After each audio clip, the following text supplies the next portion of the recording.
In the Titanic movie, you won't see any fumes above the fourth funnel of the legendary ocean liner, and it's not a mistake. Back in 1911, the year before the Dream ship's departure, large ships would mostly sail with 4 chimneys. They needed those to draw heat and fumes from their massive boilers. The Titanic was a real engineering gem that only needed 3 chimneys to function. So the fourth was added for balance and more impressive looks. The White Star Line thought the public would have been disappointed to see only 3 pipes on the greatest ship of all time. The Titanic's sister ships, the Olympic and the Britannic, also had 1 fake funnel each for the same reason. The dummy chimney wasn't completely useless and served for ventilation. It took out the fumes from the machine spaces in the lower decks and from one of the first-class general rooms. 1 big ventilation funnel, instead of several small ones, helped to declutter the upper decks and left more open space for passengers to enjoy their strolls. When Titanic went down, the funnels, each weighing 60 tons, went down with the rest of the ship. They were made extra tall to make sure the passengers weren't covered in the soot being ejected. Their height and weight let them stay in the upright position. The forward funnel, followed by the others, fell only when the ship went for the final dive. Those chimneys were much lighter than the bow, so they spread among other debris. The light material they were made of flattened once it hit the bottom, and the iron-eating bacteria living deep down took care of it later. The bow of Titanic remained intact when it hit the seabed, but the stern was completely mangled. When the famous ocean liner hit that iceberg, things got really messy. It took the future movie star a whole 2 hours and 40 minutes to submerge completely. The collision let water flood 6 out of 16 watertight compartments. As the water gushed into the starboard side, the ship started to tilt down in the front and a bit to the right. By midnight, the damaged compartments were spilling water into others, and it was chaos because these compartments were only watertight horizontally. Soon enough, water started flooding through the anchor chain holes, and by 2 a.m., the bow was sinking, and the stern's propellers were lifted out of the water. The ship kept flooding until the moment the bow went underwater, and the stern shot up almost 45 degrees. The weight of those massive propellers stressed the ship's midsection. The steel just couldn't handle it and failed. Survivors described that moment as some loud noise, like breaking china or falling gear. That was the Titanic's upper structure giving in. By 12 past 2 a.m., the bow and stern were only connected by the inner bottom structure. Minutes later, the bow, weighing almost 16,000 tons, broke loose from the stern. The stern rose sharply to an almost vertical position and started sinking slowly. By 2:20, it disappeared underwater. The bow was cruising down at about 13 miles per hour and had hit the ocean floor almost a half an hour before the stern. The 2 parts of the Titanic now lie 2,000 feet apart, pointing in different directions. The bow remained mostly intact, just covered in mud. The stern turned into a tangled wreck because of the implosions it went through during the descent. The air trapped within the structure just couldn't handle the increasing pressure of the water deep down. Signal rockets played a big part in the Titanic's tragedy. When a ship goes down, you're supposed to shoot up red flares to signal trouble. But someone decided to stock Titanic with white lights instead of the usual red ones. So when the ship smacked into that iceberg, the crew fired off white flares. The SS Californian was passing nearby, and his captain knew the Titanic was in a dangerous iceberg zone. The crew didn't spot the sinking Titanic, but they sure saw those white rockets. The radio between the ships was useless because the Californian's operator switched it off. The captain had a gut feeling something was off, so he flashed a Morse code light signal at Titanic. But he received no reply because the Titanic had already gone underwater. There was another ship, Samson, sailing alongside the Titanic. It had plenty of illegally hunted frozen seal meat from Canadian waters abroad, so it was sailing with lights off to remain unnoticed. When they saw the Titanic's white rockets, they thought it was the Coast Guard and zoomed away. Samson didn't have a radio, so they couldn't find out about the ongoing disaster. The crew got the news about Titanic only when they got to the coast of Iceland the following month. There have been many theories to explain the Titanic tragedy, and one of the recent ones says that there was a fire involved. An Irish journalist went full detective for decades, digging into the mystery, and stumbled upon a game-changer. He came across a photo album that had been hiding from the public for a century after the tragedy.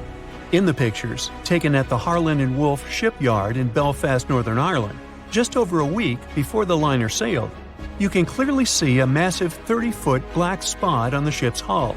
Maloney researched the photos and eyewitness testimony from the time and claimed that a fire spontaneously broke out inside of one of Titanic's enormous coal bunkers. It was raging for a whole 3 weeks and messed with the metal, critically weakening a crucial segment of the ship's hull. Back then, most ships had just one hull, so it was the only skin the Titanic had. That's why the Iceberg managed to punch a hole through the ship so easily. If it hadn't been for the fire, the Titanic might have shrugged off that iceberg collision. The company operating the liner knew about the fire, but they decided to conceal that fact. They didn't want any negative stories in the press as they faced some serious competition in transatlantic voyages. The Titanic was sold out, so they stocked up on coal and made it sail. The moon might have also played a role in the sinking. Our satellite heavily affects tides on the Earth. The closer it is to our planet, the stronger the tides are because of the increasing gravity of the moon. Back in 1912, the moon was so close it made several glaciers in Greenland break apart. Massive chunks of ice that broke off from the glaciers started floating south. The supermoon event came just 6 minutes after a spring tide. During new and full moons, the alignment of the moon, the Earth, and the Sun makes their combined gravity reach its peak. And the day before, our planet had come the closest to the Sun that year, which made the gravity even stronger. This mixture of events created perfect conditions for one of the most powerful tides in history. It created the perfect conditions for the icebergs breaking off from Greenland's glaciers to move freely. Opponents of this theory say that the difference in tidal force wasn't actually that big, and it couldn't have been the main cause of the sinking. The iceberg tore down the side of the ship, leaving a huge opening in the hull. It wasn't a continuous rip, and damage was caused in several places.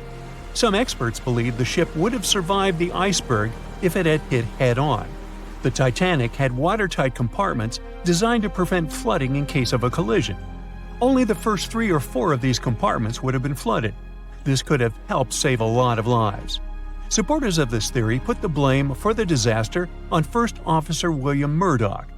Huge, fast-moving ships don't just turn in a matter of seconds like a speeding car. It takes minutes. When Murdoch realized the collision was inevitable, he tried dodging left to avoid a direct hit. But despite his efforts, the ship still collided with the iceberg. You know the rest.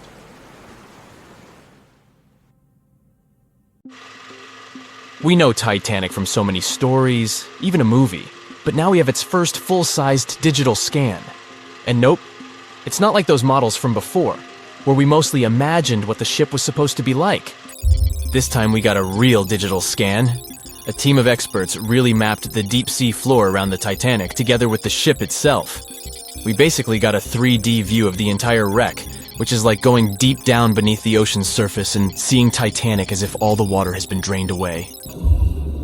So, the story of the wreck started in 1985, 73 years after the Titanic went down. The explorer named Robert Ballard stumbled upon it somewhere between 2 submarines that also went down in that area.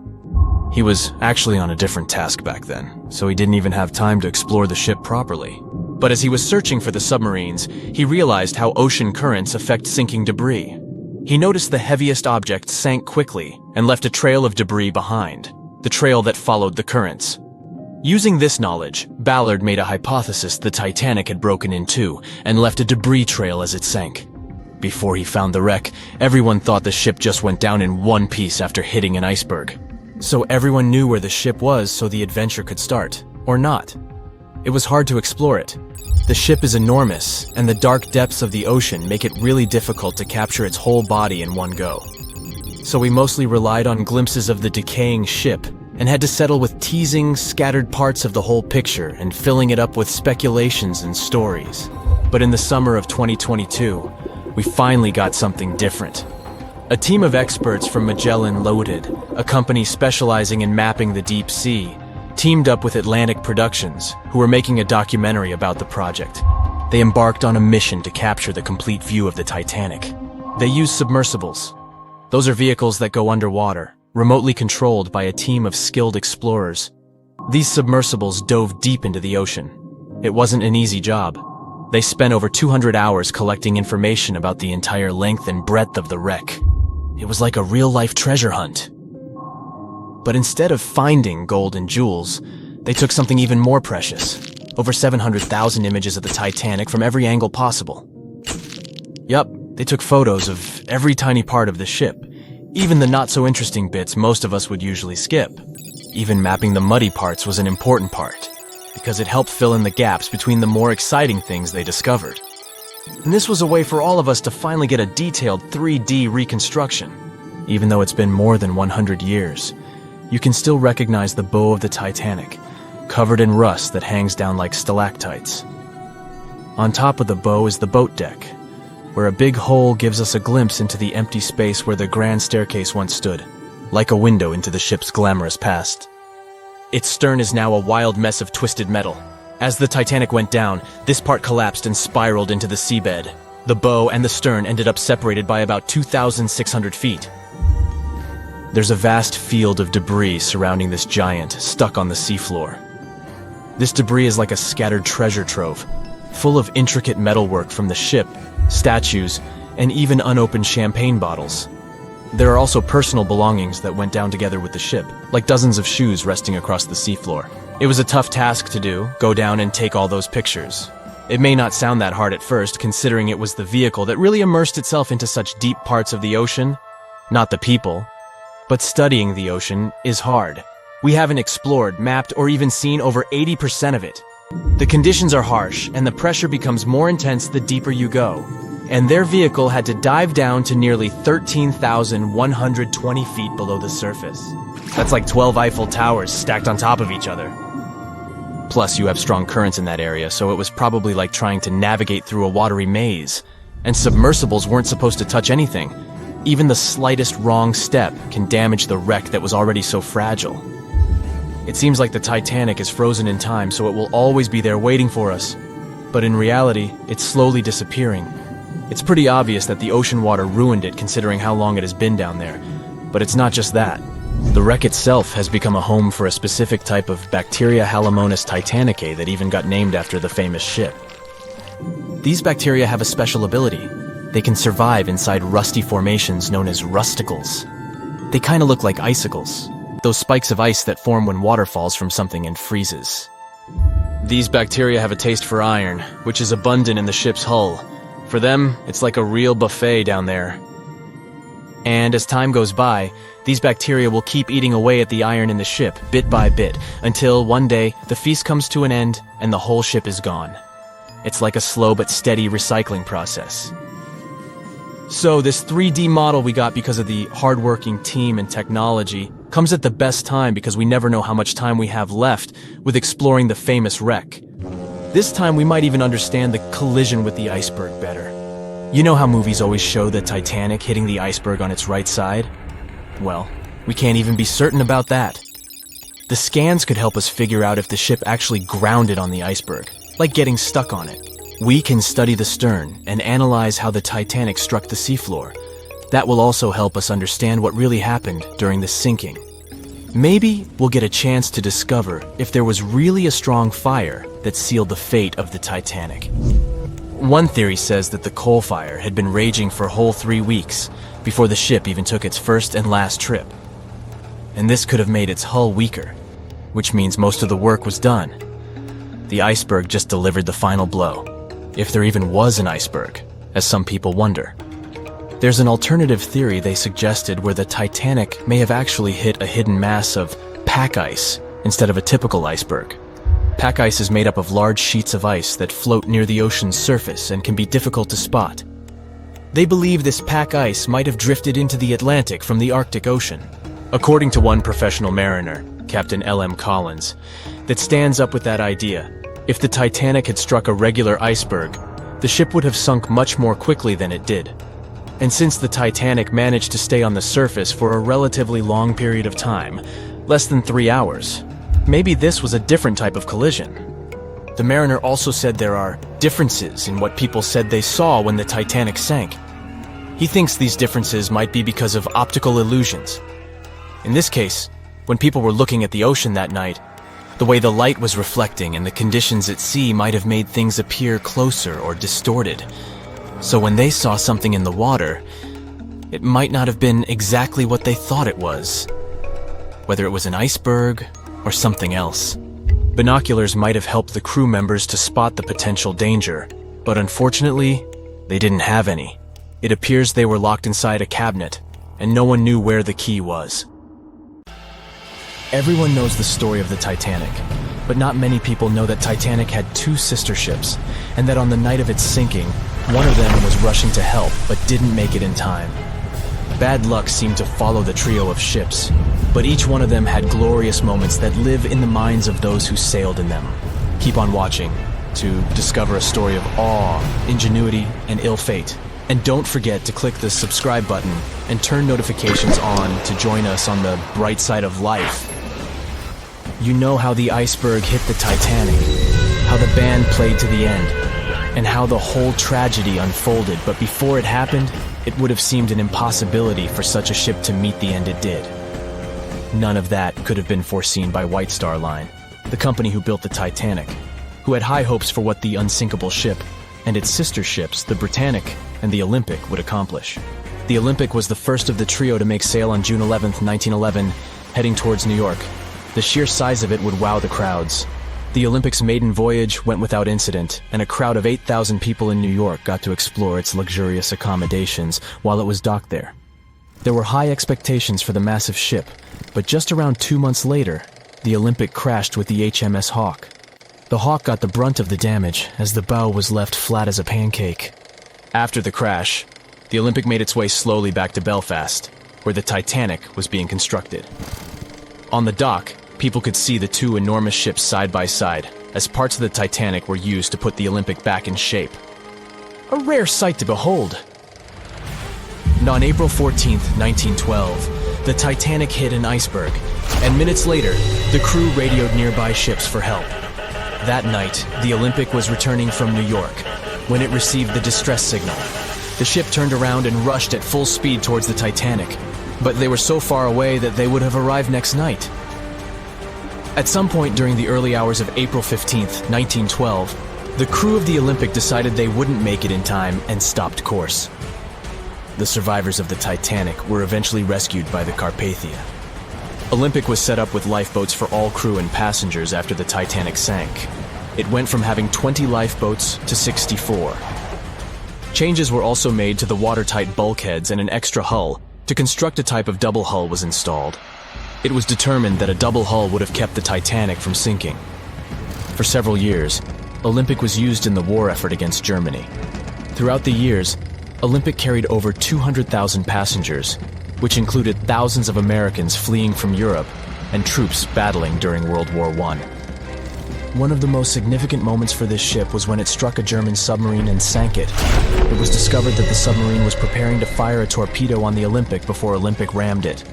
The Olympic ended up sailing the seas for 3 decades, which earned her the nickname of the Old Reliable, despite some previous accidents. It went on to help the survivors on the HMS Audacious when it was sinking, and do what it couldn't for its sister, Titanic. Eventually, bad luck caught up with the Olympic. The ship crashed with the Nantucket Lightship, and the crash signaled the beginning of the end. Beaten up, and after years of service, the Olympic was demolished and scrapped for parts. The Old Reliable saw many years of service and thousands of passengers, but the Britannic's journey was shorter-lived. When the Titanic sank, White Star Line was faced with a problem, since they already had another enormous ship in the works. White Star Line began construction on the HMHS Britannic on November 30th, 1911, around 4 months before the Titanic sank. Although the Britannic was the youngest of the trio of ships, having been constructed last, it was also the biggest. They intended to name it Gigantic, but after the Titanic's disaster, they changed the name to Britannic, since they considered it to be a lucky name. With the Titanic sinking, the White Star Line underwent rigorous investigation, and many changes were made to the Britannic's design. The Britannic looked very similar to the Titanic, and it had what was at the time the largest marine turbine in the world, able to reach faster speeds than the Olympic. With Titanic's fate fresh in their minds, everything possible was done to ensure the safety of this newer ship. The Britannic was eventually launched on February 26, 1914, almost 2 years after Titanic met its end. After the Titanic's disaster, the White Star Line wanted the Britannic to redeem their name. The Britannic was on its way to becoming a successful ship. It transported passengers for over a year and a half when the British government requisitioned it and turned it into a hospital ship during the beginning of World War I. The ship became an even more impressive sight to look at. It was painted all white, with enormous red crosses on its side to indicate it was a hospital ship. One of the ship's surgeons, Dr. J.T.H. Beaumont, thought of it as the most wonderful hospital ship that ever sailed the seas. It could treat as many as 3,309 patients at once. This is how the Britannic became His Majesty's Hospital Ship, or HMHS Britannic. Though the sight of this magnificent ship must have put a smile on a wounded soldier's face or two, the Britannic didn't operate for long. Just a year after it was turned into a hospital ship, the Britannic was making its way through the Aegean Sea to pick up wounded soldiers, when it was struck by a loud explosion. The passengers didn't know what had happened, but headed to the deck to disembark. It is unclear what hit the Britannic, but the general consensus is that it was struck by a mine left by a German U-boat, though some still believe a torpedo hit it. The captain tried to move the ship to a beach close by, but the ship was sinking fast. In the desperation, against the captain's orders, several crew members launched lifeboats and disembarked.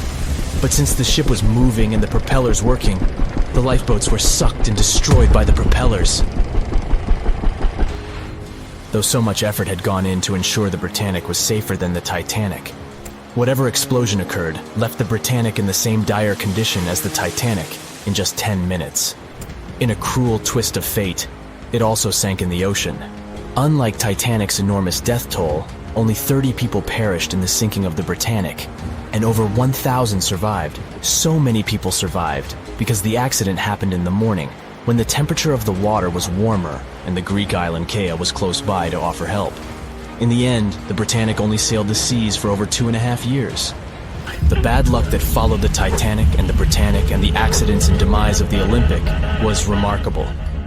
But what was most impressive is that there was a woman who sailed on all 3 ships and survived. Violet Jessop was a crew member and nurse aboard the ships. She was there when the Olympic collided with the HMS Hawk in 1911 and disembarked safely. 2 years later, she escaped the sinking of the Titanic in lifeboat number 16, and she showed some women it was safe to board the lifeboats. You'd imagine that would be enough to keep her from ever getting on a boat again, but not for her. A few years later, she served as a nurse in the Britannic while it was used as a hospital ship. When the explosion occurred, Violet jumped overboard, was pulled under by the water, and hit her head on the keel but survived. Can you imagine her experience? She must have had nerves of steel.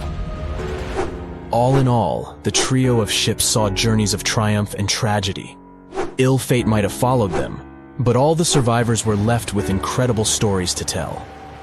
So tell us, Brightsiders, would you have liked to have seen any of these ships in real life?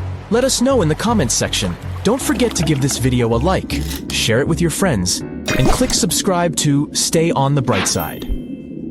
"I'll never let go, Jack. I'll never let go," said Rose. Then she did let go, and the whole movie theater burst into tears. It happened when Titanic came out in 1997. Alright, who am I kidding? It's really hard not to cry when you watch this scene for the 10th, 20th, and 50th time almost 30 years later. But did this great love story happen in real life? Or did James Cameron just invent it for some good drama? As much as I don't want to disappoint you, Jack and Rose never fell in love on board the real Titanic. There was a real Jay Dawson on the luxurious ocean liner, but he was a crew member, and his full name was Joseph. The real-life inspiration for Rose was the American artist Beatrice Wood. James Cameron came across her biography while he was working on the first draft of the script and decided to bring her love for art and family background into the story. It doesn't mean that the movie is completely off when it comes to historical accuracy, though. The unsinkable ship that sank departed from Southampton, England to New York and was 400 miles south of Newfoundland on April 14th when crew members noticed the iceberg. The contact with it lasted 37 seconds, precisely as long as the corresponding scene in the movie. Remember this guy, Thomas Andrews, who was wandering around with a small notebook and pencil? He was the real ship designer. Andrews was quite talented at what he did, and had worked on many successful projects before the Titanic. He would normally travel on the ships he designed during the maiden voyage to make sure everything was going smoothly. He boarded the Titanic as one of the first-class passengers and was taking notes all the time. After the unfortunate rendezvous with an iceberg, Andrews was seen inspecting the flooded parts of the ship with Captain Smith. According to his sad forecast, the Titanic would have gone down in about 2 hours. One of the stewards claimed that he had seen Thomas Andrews moments before the sinking. He chose not to leave the Titanic and didn't put on his life belt. No one had seen him ever since. Another memorable moment from the movie is a boy playing on one of the decks with his spinning top. This was an accurate recreation of a real photo that was taken on board the Titanic on April 11, 1912. The passengers in the photo are first-class passengers Frederick Spedden and his 6-year-old son Douglas. The family was going back home to America after traveling around Algeria. When the evacuation of passengers began, Spedden's nurse told him they were going to see the stars. They say he had successfully slept through the entire drama and woke up safe and sound in a lifeboat the following morning. His father had also survived the sinking. Sadly, an automobile accident took the life of Douglas just 3 years later. One of Titanic's most charismatic ladies, both on the screen and in real life, got her nickname Unsinkable Molly Brown for a good reason. Several witnesses remembered she was, indeed, trying to persuade others in her lifeboat to go back and save more lives, just like in that heartbreaking scene from the movie. When Carpathia came to the rescue of the surviving Titanic passengers, Margaret Brown was helping lower-class survivors and involved her fellow first-class passengers in the process. Once they all got on solid ground, Brown organized a survivors committee. She awarded the captain of the Carpathia for rescuing so many people and was really upset she hadn't been allowed to testify at the Titanic hearings because she was a woman. You won't see any fumes above the fourth pipe of the ship in the movie. It's not a technical mistake. The Titanic, indeed, had it only for more impressive looks and didn't really need that pipe. Back in 1911, the year before our hero's departure, large ships would mostly sail with 4 chimneys. They needed those to draw heat and fumes from their massive boilers. The Titanic was a real engineering gem that only needed 3 chimneys to function. So the 4th was added for balance. They thought the public would have been disappointed to only see 3 pipes on the greatest ship of all time. The movie had an impressive budget, $200 million, but even that wasn't enough to cover all the possible costs. Cameron knew they had to save some money, so they built the replica of the liner only on the starboard, which means the right side. They chose this side to make things look more realistic. The wind at the filming location was moving mostly from north to south, so with the fumes going out, it looked like the liner was actually moving through the ocean. But if you remember one of the first scenes with the Titanic departing from Southampton and people waving, you'll understand why the crew had a problem with it. The real ship was docked at the port, or left side, there. They found a brilliant solution and just flipped the scene horizontally to make it look real. The letters and buttons on costumes were reversed, and actors walked in the opposite direction for everything to be changed in post-production. One of the scenes I can't watch without tears is the elderly couple holding on to each other as they go down with the Titanic. The couple who inspired this heartbreaking episode were real people, some of the richest passengers of the not-so-unsinkable ship. They were Isidore and Ida Strauss, and they owned Macy's. When news of the disaster spread, they put on life jackets and ran to the decks along with others. Ida stepped onto the lifeboat, but Isidore refused to do so before all the ladies and little ones were there. Ida didn't want to leave her husband. She climbed out of the lifeboat and handed her mink coat to her maid, saying she would no longer need it. Isidore wrapped his arms around Ida, and they remained on the bridge of the ship until a huge wave swept them both into the sea. So the bed scene wasn't that accurate, and James Cameron later admitted he had taken some license as a director. You know this guy who was drinking from a flask next to the main characters as the ship was going down? His name was Charles Jugan from England, and he was in charge of 10 bakers, 2 confectioners, and a Vienna baker aboard. He was expecting to earn a real lump sum and would have been one of the best-paid crew members if everything had gone well. The night the iceberg hit, Joe Hinn was off duty, taking a rest in his bunk. He immediately woke up and sent his bakers to deliver bread to lifeboats. He then returned to his room for a drink. Once he came back on the deck, he helped others get in his assigned lifeboat. There was no more room for Charles inside, so he ended up on the outside of the rails of the ship. Finally, when the Titanic submerged, he just swam away, and as the sun rose again, he found one of the lifeboats and was rescued by Carpathia. The contents of the flask must have helped him survive. The well-dressed man who decided to stay on the Titanic forever was American businessman Benjamin Guggenheim. That last name probably sounds familiar. And yes, he was from that famous family.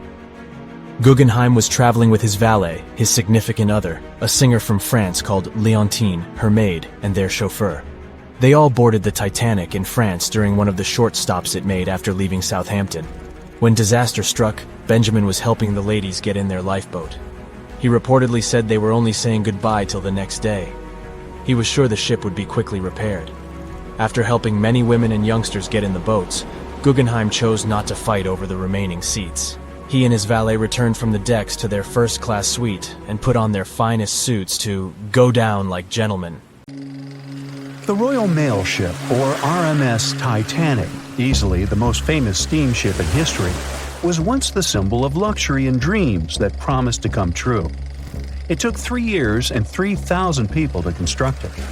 On April 10, 1912, the brand-new ocean liner greeted its passengers with the smell of fresh varnish, paint, and newly sawn wood. Back then, they still used lead for the production of paint and linseed oil as a binder, so that smell must have been powerful. When it was fully operational, the giant vessel consumed around 850 tons of coal per day, and the passengers would also smell its fumes. Another odor that must have filled the Titanic's decks, at least the first-class ones, was the new scent by the famous French perfume house Guerlain. It was released earlier in the same year and quickly became a hit with the well-off ladies. The perfume that you can still buy today is a mix of violets and iris with creamy vanilla. On the dramatic evening of April 14th, when Titanic only had hours to live, the unknowing waiters were serving oysters, lamb and mint sauce, roast duck with applesauce, and other delicacies to their first-class guests. The second class was filled with the smells of curried chicken, spring lamb, and roast turkey. Third-class passengers had simple gruel and biscuits that night. At 11 p.m., as the ship got dangerously close to the iceberg, the new smell added to the mix. It was a mineral odor with metallic notes. If you have ice in your fridge, you must have noticed it takes the smell of neighboring foods. The same happens to icebergs. They take on the odors of sea animals and maintain the chemical composition of the water that they're made of. If more people had known about the meaning of this particular metallic smell, they probably still wouldn't have saved the ship. But the number of people that managed to escape to safety could have been larger. Speaking of smells, in case you've ever wondered what space smells like but aren't planning to become an astronaut anytime soon, listen up. You can try out Ode to Space, an aroma that was designed by NASA decades ago. The idea of the perfume was to help astronauts prepare for their encounters with space at all levels during their training. But hold on a second, space is a vacuum, so it technically shouldn't have any smell. Yet, astronauts who have been out there remembered it as a pleasant metallic odor, something like the smell of welding fumes or burnt gunpowder. They could smell it on their spacesuits after coming back into their spacecraft. We can also guess what other planets smell like based on what their atmospheres are made of. Venus has clouds of sulfuric acid in its atmosphere, so it must smell like rotten eggs. Mars and Uranus also smell like rotten eggs, by the way. Each of the layers of Jupiter's atmosphere is made up of different chemicals. That's why it smells different depending on where you are. Some layers would greet you with a yummy aroma of bitter almonds or marzipan, and others, closer to the top, smell like cleaning products. The remaining planets of the solar system are unlikely to have a distinctive scent because they're mostly odorless gases in their atmospheres. As for our natural satellite, the Moon, the Apollo astronauts claim that its dust smells like gunpowder. The fragrance of fresh-cut grass makes regular mowing it nearly worth it. But did you know that the grass isn't having a great time while you're doing it? In fact, it's sort of screaming for help. And because grass can't scream out loud, it expresses discomfort by releasing a mix of smelly, volatile molecules. It does it to protect itself from insects. Caterpillars and other similar creatures just love to munch on sugary plant snacks.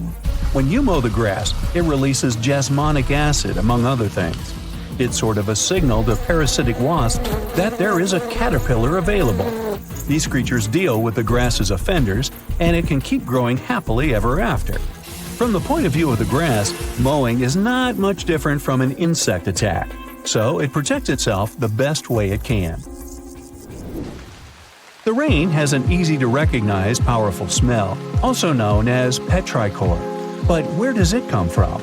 Turns out some plants secrete oils during drought. The rocks and soil accumulate those oils compounds, and when the raindrops hit, they mix with water and release into the air. Sometimes these oils combine with chemicals produced by bacteria living in the soil. The result of this cooperation is a musky odor you can smell in the woods or in your garden when you turn over the wet soil. Ozone also adds to the smell of rain, especially after thunderstorms. It happens when a lightning bolt's electrical charge splits oxygen and nitrogen molecules in the atmosphere, and they later recombine into ozone. One theory says we enjoy the aroma of rain so much because it's imprinted in our brains. Different cultures have always associated rain with something positive, and we could have inherited that perception. Now, chocolate fans, of which I am one, this is for you. There are flowers that smell exactly like your favorite tree. It's a product of a tropical plant, after all, and since it's impossible to recreate the exact magical scent chocolate has in a perfume, you can plant some chocolate flowers, also known as the green eye lyra leaves, in your garden. These flowers look like daisies with yellow petals around a deep red center. When you pick its petals, the flower releases the delicious smell we all love so much. The leaves and branches of the plant also have the same fragrance. Now, in case I got you interested, you can find the flower in dry soils of Arizona, Texas, Colorado, and other states with similar climates. It blooms all year, and the aroma is strongest on warm days. The bearcat, also known as the bituron, does not only look super cute, but also smells like buttered popcorn. Biturongs prefer to stay alone and use their aroma to mark their territory and find potential partners when they have to. Scientists tried to figure out the secret of their unusual smell and suggested it could come from secretions from the scent glands under the animal's tail. Further research showed that the popcorn smell comes from the bearcat's urine. After the animal answers nature's call, it leaves a scent trail in the trees with its tail that often gets soaked. But if the real popcorn only releases its amazing smell when it's popping under heat, how do bearcats manage to do it without a microwave? Well, the answer could be in their diet, or more likely, in the bacteria that come in contact with the animal's natural fluid. Durian is a fruit popular in Southeast Asia that smells sweet and nice to some people, but to the majority, it's a mix of rotten onions and sweaty socks. The stench is so powerful that it's banned on public transportation and hotels in some countries. The secret of durian is its 44 odor-active components. The mix is so complex that you can never tell what it's going to smell like. And despite that horrible smell, durian is considered a delicacy and is used to make mostly sweet dishes like cakes and candy. There was a smelly incident involving durian at a library in Australia. The smell of rotting fruit in a cupboard has spread across the entire building through the air conditioning system. They mistook it for gas leakage and had to evacuate around 500 students and teachers. Well, that stinks. And finally, if you've ever been to natural hot springs or went to see some geysers, you'll never forget the smell of hydrogen sulfide, or less poetically, rotten eggs. It's actually not only yucky but also highly flammable, but it can also be quite useful. Most households in Iceland use geothermal springs as a source of hot water. Although it doesn't smell fresh, it's perfectly safe to drink, and the smell doesn't stay on your body after you take a shower. So there. They said it was the most technologically advanced ship. They said it was unsinkable. And when it sank, they made a movie about it. These were the main reasons why the Titanic disaster became world famous. But unfortunately, this is not the only large-scale shipwreck. And sadly, there have been cases much worse than the tragedy of the Titanic. One of them occurred on April 27, 1865. The Sultana steamboat carried passengers and cargo daily between St. Louis and New Orleans. It was a pretty large wooden boat with 3 decks and was 260 feet long and 70 feet wide, almost twice the size of a basketball court. The ship could carry about 350 passengers, but on that unfortunate day, more than 2,000 people were on it. On April 23rd, she was making a routine voyage from New Orleans when it broke down. Something was wrong with the boiler, so the vessel docked in Vicksburg for repairs. At the port, the ship's captain, James Cass Mason, found out about an excellent opportunity to earn a lot of money. All he needed to do was to transfer a large group of former prisoners to the north. The captain agreed to do it, but the problem was that the boiler required a lot of time to repair. Mason was afraid that his competitors would take the job, so he decided to sail despite the malfunction the ship had. He patched up the holes in the boiler instead of a big repair and invited all the ex-prisoners on board. So, there was a broken boiler, an excess number of passengers, a lack of lifeboats, and not the best river conditions. Also, the captain refused to send the ex-prisoners to the hold, so they were all with ordinary passengers. There were strong chances for a shipwreck, but the greedy desire to earn more money was stronger. The Sultana went on a voyage and sailed up the river for 2 days. At this time, one of the biggest Mississippi floods in history began. The river overflowed its shores because of the flood, with the water level rising several feet. All the trees on the shore disappeared, and only the tops were sticking out of the water. The ship sailed opposite this powerful current, making the boiler work too hard. On the evening of April 26th, the Sultana arrived in Memphis, Tennessee, and they loaded even more, 120 tons of sugar and 200 passengers. She got incredibly heavy. Around midnight, the ship continued its dangerous journey. The captain sailed to barges to load a shipment of coal. At 1 a.m., the vessel left the barge. At 2 a.m., the broken boiler, unable to withstand the load, suddenly exploded. The Sultana was just 7 miles north of Memphis. Few people survived that day. The problem was that passengers trying to escape from the fire jumped into a cold river with a strong current. The Sultana disaster is considered the most tragic shipwreck in the history of the United States. The exact number of those who didn't survive is still unknown. According to various sources, this number was from 961 to 1,800 people. Don't be surprised that almost no one knows this story. There were many more survivors in the Titanic tragedy, and everybody heard about it. But the Sultana sank during one high-profile event. 12 days before the shipwreck, the country lost Abraham Lincoln. People hadn't yet recovered from this news, so no one paid much attention to the tragedy of the Sultana. Many catastrophes happened quite recently by historical standards. One of them occurred in 2002. The ferry Joola was a Senegalese vessel. The ferry sailed twice a week, mainly along the coast of Dakar, carrying passengers who traded mango and palm oil. It made daily voyages and never faced severe problems thanks to modern rescue equipment and good repair service.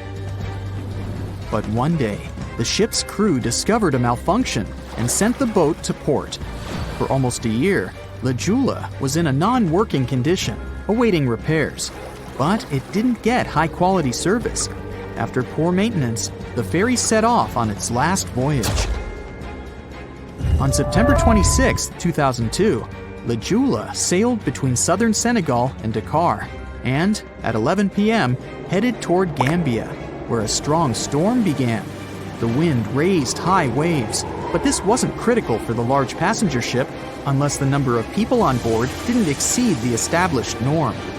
Joola was supposed to carry about 500 passengers, but had many more people that day. Too many passengers, poor repairs, and a strong storm caused severe problems for the ship. But the main factor in the shipwreck was that Joola was only built for sailing in coastal waters, but that day, it sailed far from the shore. Big waves started rocking the boat, and at some point, it just turned upside down. The ship's deck went underwater, and its lower part stuck above the surface like an iceberg. All the passengers sitting in cabins fell on the ceiling and lost their orientation in space. There were no holes or damage in the ship's hull, and water flooded the lower decks for a long time. The vessel stood in a twisted position for several hours. Then, the boat began to sink when the water seeped through the deck and hold. The ocean was warm, but no one came to save the passengers. People had to wait almost 4 days to be rescued. Unfortunately, only a few managed to survive. The Philippines is a very dangerous area for ships. This place consists of several thousand islands and a vast area with shallow water. Ships can run aground and damage the hull with reefs and pitfalls. On September 20th, 1987, one of the most terrible disasters in navigation history occurred there. A Philippine passenger ferry called Dona Paz left one of the islands and sailed toward Manila. The sun was shining, the ocean was calm, and the visibility was good. But for some reason, the crew members didn't notice how the tanker Vector was approaching them. The two ships collided at low speed. The collision wasn't strong, but the problem was that the Vector had tons of oil on board, and the Dona Paz crashed into the cargo hold where that oil was stored. So it spilled all over the ocean, and then a spark slipped through. Not only did the two ships catch fire, but also filled with water. Both ships sank in a matter of seconds. Only a few dozen people survived that disaster. On September 27, 1854, the passenger ship Arctic sailed from Liverpool to New York.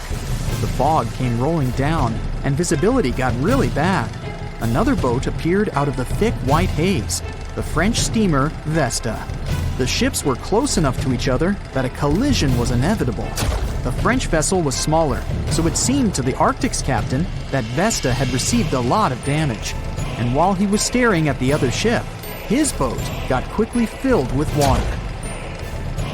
The captain gave the order to sail to the shore as fast as possible, but the ship's engines stopped working because of the flood. Then the ship's crew started to lower lifeboats with women and kids. Still, when rescuers found lifeboats with people, it turned out that only 87 out of 400 people survived, 65 crew members and 22 passengers. Surprisingly, there were only grown men among them. The ship's captain survived by clinging to the wreckage. All newspapers wrote about this story as one of the most terrible and shameful tragedies in navigation history. The survivors were criticized because they didn't save women and kids, and the crew members were accused of violating the law, since the safety of passengers should be higher than the safety of sailors. But despite this, none of them were brought to responsibility. Unfortunately, shipwrecks still occur to this day, but fortunately, there are fewer of them than before, thanks to modern navigation systems and radar. But no technology can guarantee there won't be a super strong storm or any other emergency that no one can foresee. Titanic sank on April 14, 1912, and all of the passengers' belongings and ship's paraphernalia went down into the deep, dark waters with it. These objects patiently waited to be discovered until 1985. Titanic sank fast, and there seemed to be almost nothing left from the ship. Yet divers in small submarines managed to retrieve plenty of artifacts from the wreckage. If you wonder what those surprising items look like, hey, join me. A number of museums have collections of Titanic items rescued by divers or donated by survivors and their relatives. And some of those items are even sold at auction. So if you're ready to spend a pretty penny on an exclusive artifact, hey, why not? The first artifact on my list is a pocket watch belonging to a Titanic passenger, John Chapman. John and his wife Elizabeth were on their honeymoon. When the ship hit the iceberg, Elizabeth was offered a seat on a lifeboat next to her friend Emily Richards. There was a problem, though. Mr. Chapman couldn't enter the lifeboat. Elizabeth turned to her friend Emily and said, "Farewell. If John can't go, I won't go either." Now, that's what I call true love. After a short time, the ship went under. If we step back and return to Chapman's pocket watch, we'll notice one more heartbreaking detail. Experts believe the watch stopped around the time the ship finally submerged. Do you remember the iconic scene in the Titanic movie where the ship's band continued to play while the ship was sinking? The violin, played by the real musician, was sold in an auction for $1.7 million in 2013. They say the band played "Nearer My God to Thee" as the ocean liner sank. Since we started talking about the band, we might as well shed light on a piece of music found on the ship. It was the song "Put Your Arms Around Me, Honey." Considering the fact that paper gets ruined almost instantly when it meets with water, it's a miracle to see those documents. Another saved paper document is the lunch menu. The first-class passengers wore their beautiful dresses and enjoyed their meals without knowing that it was their last lunch. This unique item was auctioned for $122,000. Meals were offered based on class. For instance, a first-class passenger would eat roasted turkey with cranberry sauce, spring lamb, or baked haddock. In comparison, a third-class lunch consists of stuff like rice soup, fresh bread, roast beef, and brown gravy. There were also cabin biscuits, which the passengers would eat to diminish seasickness. It wasn't just the menu. A VIP ticket was also retrieved.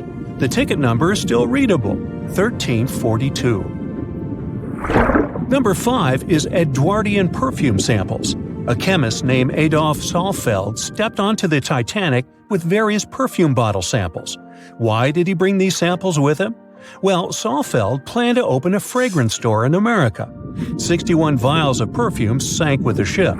Luckily, their owner managed to survive and get there safely, but his samples sank and were only rediscovered some time ago by the divers. When we accidentally drop a plate, it usually shatters into pieces. Now, there's a question. Do you think an unbroken plate can be recovered from Titanic? The answer is yes. Original White Star tableware is proof. Apparently, each class of passengers didn't just get different meals, but was also served with different types of plates. The retrieved plates have a green and brown floral motif. The edges have a gold rim, and there's a logo in the center. By the way, they're sold at auction, and you can find them online. Let's carry on with touching personal stories. The love story of Rose and Jack that we see in the movie is fictional, but the ship surely witnessed many romantic tales. Here's a love letter to prove this. The messages tell us a story about how life was on the ship during the last few days. It was written by Kate Buss on April 10th. She mentioned how seasick she felt and other things, such as she was supposed to go to dinner in a half an hour. This letter wasn't the only letter divers took to the surface. For example, there's the letter Esther Hart wrote to her little daughter, Ava. It was sold at auction for £119,000. This letter is probably the last letter written on board, since it was completed only 8 hours before the tragedy. The letter is not that damaged because it was in the pocket of Esther's husband's coat. Another letter we can mention is Dr. John Simpson's letter. Those words were the last words that he wrote to his mother. Let me introduce you to Edith Rosenbaum. She was on the ship with her lucky toy pig. Edith had been severely injured in an accident before she sailed on the big ship. The toy was a present from her mother as moral support for her recuperation process. It was actually a music box in the shape of a pig. Edith used it to calm frightened young people in the same lifeboat. The next item on the list is the scout whistle of Lillian Winifred Bentham. She was a second-class passenger. On that terrible night, Lillian was in her stateroom. She didn't believe that the Titanic could sink. After all, it was the unsinkable ship. Her friend came to her and convinced her to hop into a lifeboat. Only then did she realize how serious the situation was. Moments later, she saw the ship break into 2 parts. As the lifeboat floated into the night, Lillian saw a crewman who was also rescued. Without a second thought, she wrapped the man with her fur coat. It was freezing, so she probably saved the man's life by doing that. The young man wanted to thank her for her kindness. so he gave Lillian a scout whistle. It was the whistle he used throughout the night to call for help. This pair of white gloves is one of the rarest artifacts recovered from Titanic. These cotton gloves belong to a gentleman. The owner's identity is unknown. Fabric can't last underwater for decades, but these gloves look fine, and you can still see the fine detailing and elegance. An alarm bell has also been found. Yes, that's the famous bell, the one that rang to warn people about the iceberg. Frederick Fleet and Reginald Lee were on lookout duty the night of the accident. Both of them survived. Fleet was the one who saw the iceberg before the ship struck it. What's ironic is that Fleet and Lee didn't have access to binoculars. They were stored in a locker in the crow's nest, but the key to the locker was in the pocket of a crew member who was reassigned to another ship at the last minute and didn't leave the key. They could have seen the iceberg sooner if they had had pairs of binoculars. If they had had it, the Titanic could have gotten out of the way. Divers discovered not just belongings of passengers or the crew, but also pieces belonging to the ship itself. Our next artifact is the Grand Staircase. Some parts of this iconic structure are recovered from the wreck. Turns out that this staircase became a meeting spot among first-class passengers. If they wanted to visit the Turkish baths for a spa day or eat dinner, they met at the staircase and went together. This staircase was a sign of how luxurious some parts of Titanic were. Another miraculously saved object that belongs to the ship is its plan. It was one of the most expensive artifacts sold at auction. The plan is around 30 feet wide. What else? The logometer was also discovered. It's a device used to check the sailing speed of the ship and the distance it covers. The experts say that from the start at noon on April 14th, the device logged 268 nautical miles. And there's more. A giant chunk of hull, known as the Big Piece, was also found. This fellow weighs 15 tons. The larger portholes were for the cabins, and the smaller ones were for the restrooms. This piece was found in 1994, but it was in 1998 when it was successfully taken out. After all these years spent underwater, it was swarming with sea life. Still surprisingly, the portholes still had glass. Now, let's assume you were a diver and you could only take out one of these objects. Which one would you pick? Back when it was built, the Titanic was one of the largest and most luxurious passenger ships, with high-class features like a grand staircase, a swimming pool, and a gymnasium. People thought it to be unsinkable because of its advanced safety devices. Its tragic sinking on its maiden voyage in 1912 proved it wasn't at all the case. It wasn't until 1985 that the Titanic's wreck was finally rediscovered using state-of-the-art sonar technology. Ever since, thousands of items have been recovered from the Titanic, many of them being put on display or sold for auction. Things like jewelry, a life jacket, a menu from the ship's restaurant, or even a sample square of carpet from the first-class stateroom have all baffled the public and told stories of the many on-board people. Scientists have even tried to come up with strategies to get the Titanic back up. Not because they want to put it up for display, but so it can be properly studied, and more importantly, to stop it from getting more and more damaged at the bottom of the ocean.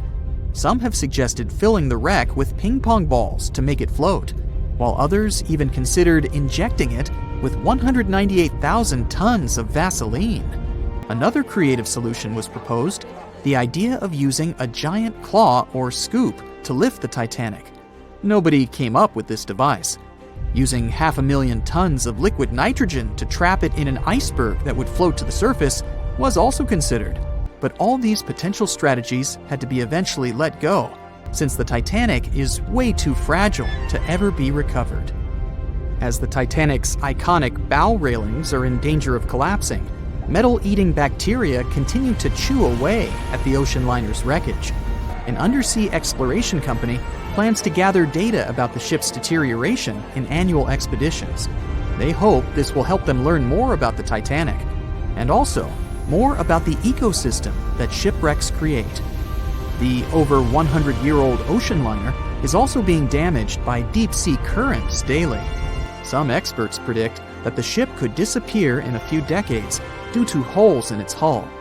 The deck that passengers crowded on as the ship sank has caved in. The gymnasium near the grand staircase has also fallen in. And a 2019 expedition found that the captain's bathtub, which became visible after the outer wall of the captain's cabin fell away, is no longer there. Those annual expeditions also gather data about the creatures living at the site, including crabs and corals. Surprisingly, many species have only been seen there at the Titanic wreck, so scientists are curious to find out more about them. The most famous out of all these creatures is the Halomonas titanicae. It's a bacteria, and it was discovered on the wreckage of the Titanic. What's interesting about this creature is that it's able to thrive in extremely salty environments. It's also been resistant to several antibiotics, unlike other types of bacteria.